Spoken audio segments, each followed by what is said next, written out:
Beta, in this video lecture, I will deliver another chapter of the ENT series of lectures of the nose. It is the nasal septal diseases, the problems of the septum of the nose between the two nasal cavities, and the most common of which is the deviated nasal septum. Extremely common thing is the deviated nasal septum, और इसके बहुत सारे cases देखने को मिलते हैं. Most of the cases में it is not severe enough. Nasal septum अपनी जगह से डेविएट हो जाता है. ये बहुत एक्सट्रीमली कॉमन कंडीशन है, और मोस्टली पेशेंट जो होते हैं वो नॉर्मल ज़िंदगी गुजारते हैं, कोई इतना सीवियर नहीं होता.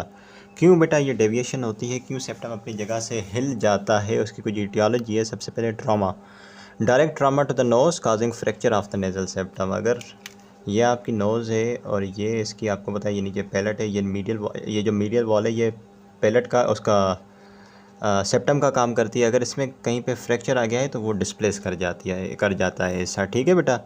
तो फिर अगर आप फ्रंट व्यू से देखेंगे तो ये नॉर्मल सेप्टम ऐसे होता है, दोनों तरफ से ये लेटरल वॉल होती है. लेकिन अगर डेविएट हो गया तो कुछ इस तरीके से कंडीशन हो जाएगी कि ये सेप्टम बीच में होने के बजाय साइड पे आ गया, और एक साइड बहुत छोटी हो गई और एक साइड बहुत वाइड हो गई है. सही है बच्चा. तो ट्रॉमा बड़ा रीज़न है डेविएटेड नेज़ल सेप्टम के पीछे. उसके अलावा डेवलपमेंटल डिसऑर्डर भी हो सकता है. There are many factors that can disturb the development of the nasal septum and result in its deviation. बहुत सारे डेवलपमेंटल डिस्टर्बेंसेस हो सकती हैं, जैसे कि abnormal intrauterine position results in the compression of the knows and upper जा. अगर uterus के अंदर बच्चे की पोजीशन बहुत एबनॉर्मल है, इतनी एबनॉर्मल है कि हर वक्त उसका अपर जा और नोज जो है वो कंप्रेस हो रहा है. जब वो हर वक्त कंप्रेस होता रहेगा, दबता रहेगा, तो वो जो सेप्टम है वो प्रेशर की वजह से डेविएट हो सकता है अपनी जगह से. ना सिर्फ इंट्रायूट्राइन लाइफ में बल्कि पार्चुरेशन के दौरान, क्योंकि नाक सबसे निकली हुई चीज़ है बाहर, तो पार्चुरेशन के दौरान बच्चे की नाक को ट्रॉमा हो सकता है और उसका सेप्टम जो है वो डेविएट कर सकता है. उसके अलावा प्राइमरी एंड सेकेंडरी डेंटिशन, बच्चे के जो दांत है जब वो निकलते हैं, so primary and secondary dentition further growth of the during the primary and secondary dentition further growth of the palate occurs, which may lead to the buckling of the nasal septum. What I'm trying to say is, just listen to me carefully. जब बेटा दांत बनते हैं ना बच्चे के, पहले दूध के दांत होते हैं, फिर सेकेंडरी टीथ आते हैं. तो जब नीचे टीथ ग्रो करते हैं तो एक्चुअली क्या होता है, जब पैलेट जो है ना बेटा वो भी ग्रो करती है उसके साथ. नॉर्मली अगर ये आप फ़र्ज़ कर लें, ये नेज़ल कैविटी है, नीचे ये पैलेट है. सही है. जब इसमें टीथ भी ग्रो करते हैं बच्चे के अंदर, प्राइमरी सेकेंडरी डेंटिशन आती हैं, तो उसके साथ ये जो नीचे पैलेट है ये भी ग्रो करती है कुछ ऐसे करके. सही है. तो अंदर तो स्पेस कम हो गई ना बेटा. पहले सेप्टम के लिए इतनी स्पेस थी, अब सेप्टम के लिए स्पेस कम हो गई, तो बीच में से सेप्टम बकल आउट हो जाएगा. जब हाथ के दो हाथ के बीच में आप किसी चीज़ को रखा हुआ है, ठीक है, तो ये नॉर्मल स्पेस ये है. अगर इसको आप स्पेस को कम करोगे तो बीच में जो चीज़ थी वो तो बकल आउट हो जाएगी ना बाहर की तरफ. तो इसी तरीके से सेप्टम भी बीच में से उसकी भी बकलिंग हो जाती है. सही है. और DNS is common in the cases of high arched palate. High arched palate के केसेस में डीएनएस कॉमन होता है. उसके अलावा कुछ और इटियोलॉजिकल फैक्टर्स बेटा, race and heredity. Most common DNS जो है वो कॉकेशियंस में होता है. सही है. सेम फैमिली में अगर ये कंडीशन रन कर रही है तो मुमकिन है कि एक से दूसरे बच्चे में हो सकती है सेम फैमिली के अंदर. ठीक है बच्चा. इस तरीके से ये डिफरेंट तरह के नेज़ल कार्टिलेज के फ्रैक्चर. नेज़ल कार्टिलेज बहुत इंपॉर्टेंट कंपोनेंट है सेप्टम का, उसकी टाइप्स लिखी हुई हैं नेज़ल कार्टिलेज के फ्रैक्चर की. नेज़ल कार्टिलेज का फ्रैक्चर 4 तरह से हो सकता है, ABCD. A is like edge to edge angulation. Fracture हुआ, फ्रैक्चर के बाद कुछ इस तरीके से डिसलोकेशन हुई कि ये वाला जो एंड है और ये वाला जो एंड है, देखें, एज टू एज आपस में एंगुलेट हो गई. लेकिन इस केस में क्या हुआ कि एंगुलेशन तो हुई, एंगल तो बना दो फ्रैक्चर्ड एंड्स के बीच में, लेकिन साथ में ओवरलैप भी हो गया.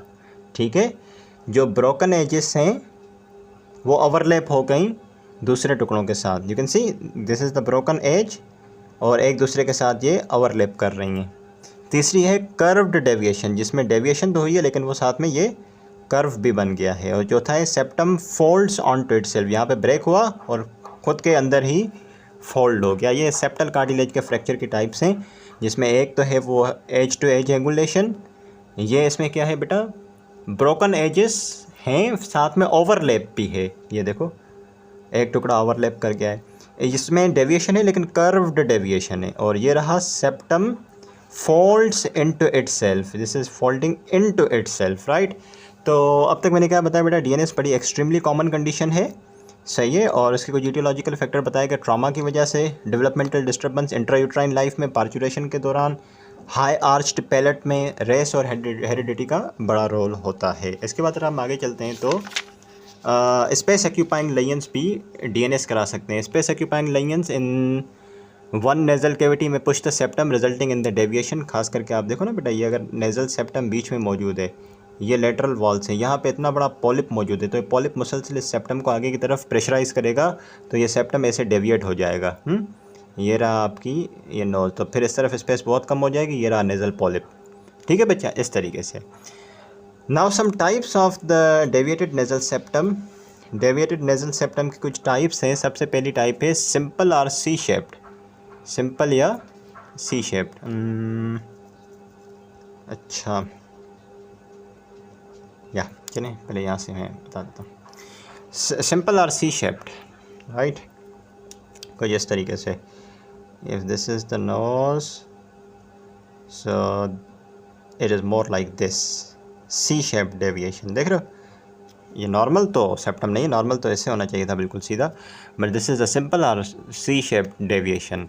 Septum is curved, this is usually present in the cartilaginous part, क्योंकि आपको पता है कि सेप्टम जो होता है ना पूरा कार्टिलेजिनस नहीं होता, नीचे से कार्टिलेजिनस होता है, ऊपर से बोनी होता है। और देखो बोनी पार्ट अफेक्ट नहीं हुआ, नीचे कार्टिलेजिनस पार्ट अफेक्ट हुआ है। So this deviation is present in the cartilaginous part. और जिस साइड पे कार्टिलेज कॉन्केव है, ये वाली साइड, वहाँ पे स्पेस वाइड है, और जहाँ पे कॉन्वेक्स है यहाँ पे स्पेस कम है। ठीक है, यहाँ से देख लें, ये है सिंपल और सी शेप्ड डेविएशन। ये है आपकी कौन सी साइड, या कॉन्केव साइड है, ये वाली कॉन्केव साइड है ना। तो यहाँ पे आप देखो ये वाइड है और यहाँ पे कॉन्वेक्स साइड की तरफ छोटा सा है। और आपने एक चीज़ नोटिस की कि जो इन्फीरियर टर्बिनेट है वो काफ़ी हाइपरट्रॉफी, ज़ाहिर सी बात है स्पेस बढ़ गई है तो इस इन्फीरियर टर्बिनेट की हाइपरट्रॉफी हो जाती है, सही है, वाइड स्पेस की वजह से। So here you can read it again, the septum is curved, usually present in the cartilaginous part. जिस तरफ कॉन्केव होता है नेजल कैविटी वाइड होती है, कंपनसेटरी हाइपरट्रॉफी होती है इन्फीरियर टर्बिनेट की। इजी, कोई मुश्किल नहीं होनी चाहिए बच्चा। उसके बाद चलो सिग्मॉइड और एस शेप्ड सेप्टल डेविएशन पे, इसमें डबल बेंड होता है।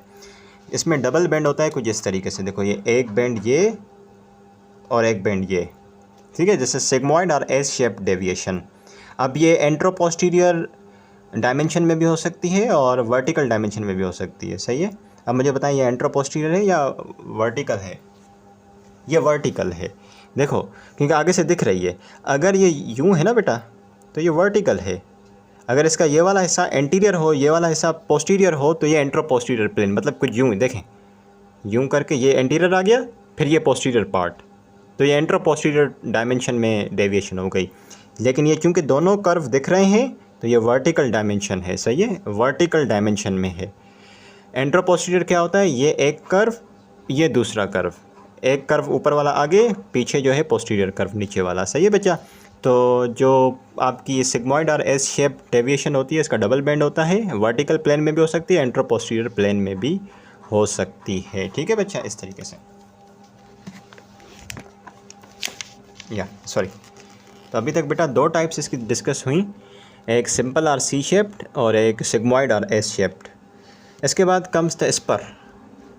Spur is the isolated sharp angulated shelf like projection. ये देखो, ये बहुत पूरा सेप्टम नहीं, सिर्फ आइसोलेटेड पार्ट इसका, सिर्फ आइसोलेटेड पार्ट, बड़ा शार्प जैसे शेल्फ की तरफ बाहर आ रहा है, सही है। So this is called spur, ठीक है, this is the spur, isolated sharp angulated shelf like projection, mostly found at the junction of the cartilage and bone along the floor of the nose. अगर यहाँ तक ये मतलब cartilage था, नीचे ऊपर बोन था, तो कार्टिलेज और बोन के जंक्शन में बीच में ये स्पर निकलता है, और ख़ास करके फ्लोर ऑफ द नोज़, जो नीचे वाला हिस्सा है फ्लोर है, वहाँ पर देखने को मिलती है, सही है। and yeah, that's it. This is the spur. Then comes the thickening of the nasal septum in cases of trauma या फिर over riding of the fracture. मैंने पीछे एक टाइप बताई थी सेप्टल कार्टिलेज के फ्रैक्चर की, जिसमें क्या हुआ था कि ओवर राइडिंग भी हो रही थी। देखो ये ओवर राइडिंग, जो फ्रैक्चर्ड एंड है वो डुप्लीकेट हो गई थी, तो ये डुप्लीकेशन की वजह से ये फ्रैक्चर टुकड़ा यहाँ आ जाएगा तो सेप्टम मोटा हो जाएगा यहाँ से, ठीक है। And it may also occur due to the septal haematoma. मैं एक्चुअली क्या बताना चाह रहा हूँ कि ये जो सेप्टम की जो थिकनेस है वो क्यों हुई है। सेप्टम के थिकनेस की वजह, चलो एक वजह तो इजी आप कर लो, हेमाटोमा जहाँ जमा हो गया। ये अगर सेप्टम था तो एक तरफ हेमाटोमा जमा हो गया तो ये साइड छोटी हो जाएगी, ये साइड बड़ी रहेगी, सही ऐसा ही होगा। लेकिन थिकनिंग की एक और वजह है, वो है ट्रामा। नेज़ल कार्टिलेज का ट्रामा हो और वो टूट जाए, उसका फ्रैक्चर्ड एंड बीच में आ जाए, तो ये जाहिर सी बात है ये हिसाब मोटा हो जाएगा, जाहिर सी बात है, हाँ, इस तरीके से। And one more type of the dislocation, the anterior और caudal septal dislocation. The lower border of the septal cartilage is displaced from its median position and projects into one of the nostrils. कुछ इस तरीके से देखो, the anterior or the caudal dislocation of the nasal septum on the left side, you can see this, yeah.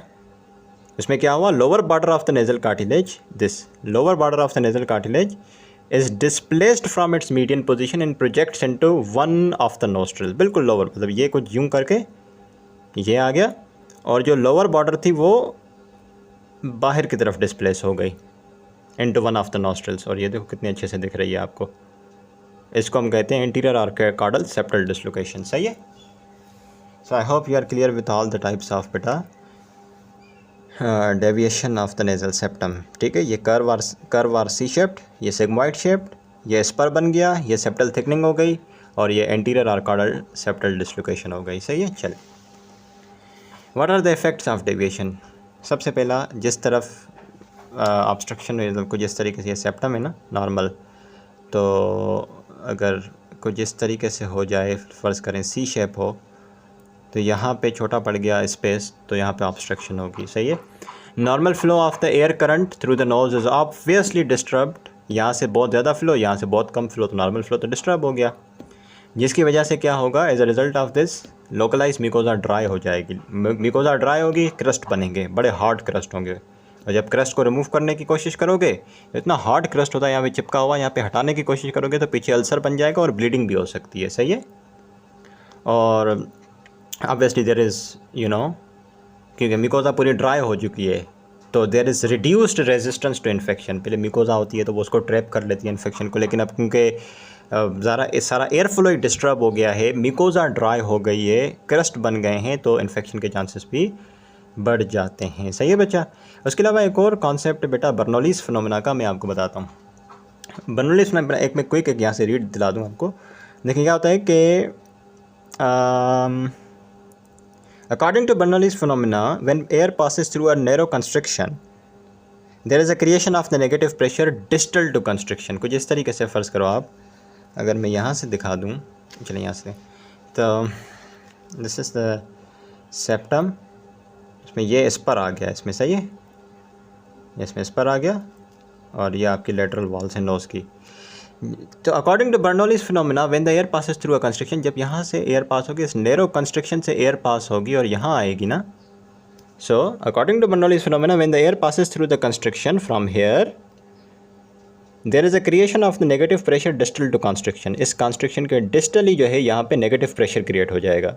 This negative pressure will cause the oedema of the mucosa, और आगे भी इस obstruction के आगे भी ऑब्स्ट्रक्शन हो जाएगी। You understood this. तो अगर आपको समझ नहीं आया तो यहाँ चलते हैं। देखो ये इस पर बना हुआ है यहाँ पे पिक्चर डी में। तो अकॉर्डिंग टू बर्नौली फिनोमेना, जब एयर इस नैरो कंस्ट्रिक्शन से पास करती है ना, तो distal to constriction negative pressure create होता है। नेगेटिव प्रेशर की वजह से एक्सुडेशन होती है, वॉल से फ्लूइड बाहर आता है। तो यहाँ पे पहले ही ऑब्स्ट्रक्शन थी, इस एक्सुडेट की वजह से, एडिमा की वजह से और ऑब्स्ट्रक्शन क्रिएट हो जाएगी, ठीक है। This is the Bernoulli's phenomena.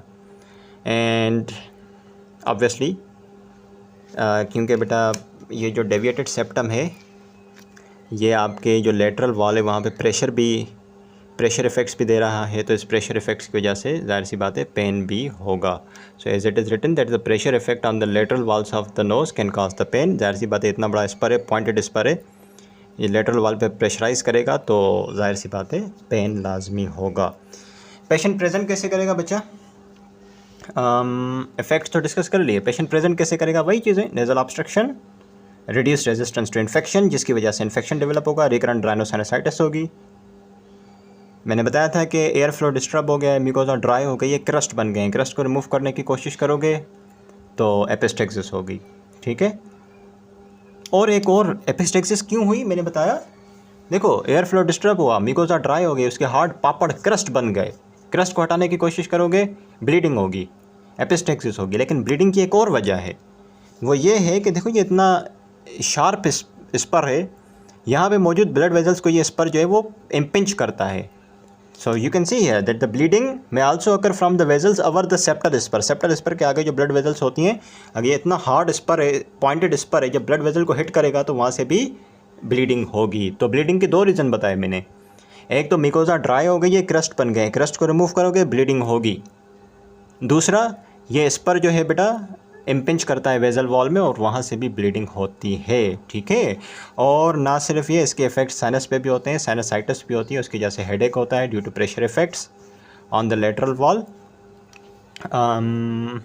तो हेडेक के दो रीज़न मैंने बताए, एक तो साइनसाइटिस या फिर ये लेटरल वॉल है ना, लेटरल वॉल पे इस स्पर के प्रेशर होते हैं तो प्रेशर इफेक्ट्स की वजह से भी हेडेक होता है। सही है बच्चा।